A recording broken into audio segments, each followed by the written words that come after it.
కార్యకర్తల నాటు దెబ్బ జెండా బీకేస్తా అన్నారు. వాళ్ళు ఇప్పుడు పార్టీ కార్యాలయానికి టూలెట్ బోటు పెట్టుకుని పారిపోయే పరిస్థితి.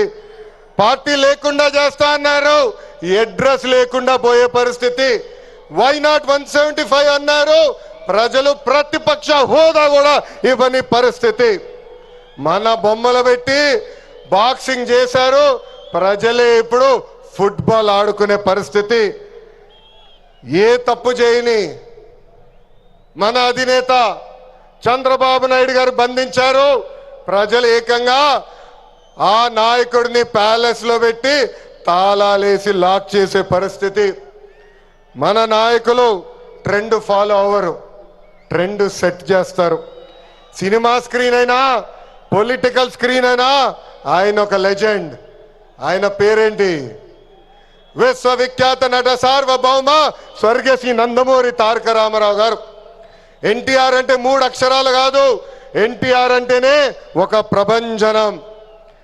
ఆయనే రాముడు, ఆయనే కృష్ణుడు, ఆయనే భీముడు, ఆయనే అర్జునుడు, ఆయనే కరుణుడు, ఆయనే ప్రజల గుండెల్లో దేవుడు.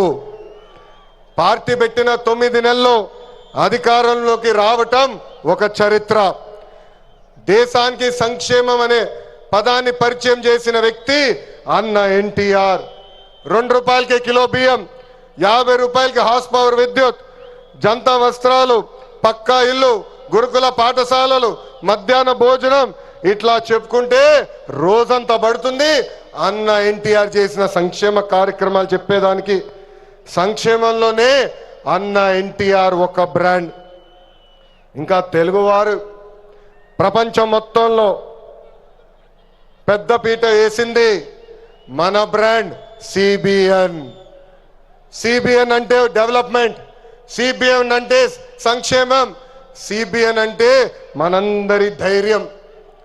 అప్పుడు ఐటీ, ఇప్పుడు ఏఐ, అప్పుడు హైటెక్ సిటీ, ఇప్పుడు క్వాంటమ్ వ్యాలీ, అప్పుడు సైబరాబాద్, ఇప్పుడు అమరావతి.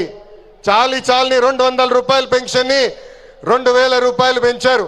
ఇప్పుడు భారతదేశంలో ఏ రాష్ట్రం ఇవ్వని విధంగా 4000 రూపాయల పెన్షన్ మన చంద్రన్న అందిస్తున్నారు. అన్న క్యాంటీన్, డ్వాక్రా, దీపం, పేదల చిరునవ్వు మన నాయకుడు చంద్రబాబు నాయుడు గారు. మనకి ప్రతిపక్షం కొత్త కాదు, మనకి అధికారం కొత్త కాదు. 2019 నుంచి 24 వరకు విధ్వంస పాలన మనందరం చూసాం. ప్రశ్నిస్తే కేసులు, నా పైన కూడా 23 కేసులు పెట్టారు. పోరాడితే ఏకంగా అరెస్ట్ చేశారు. వేదిక మీద చాలా మంది నాయకుల్ని ఆనాడు అరెస్ట్ చేశారు. ఎన్ని ఇబ్బందులున్నా, ఎన్ని కేసులు పెట్టినా మనం ఆనాడు ఒకే డైలాగ్ చెప్పాం. ఏంటది? ఆ డైలాగ్ ఏంటి? తగ్గేదే లేదు.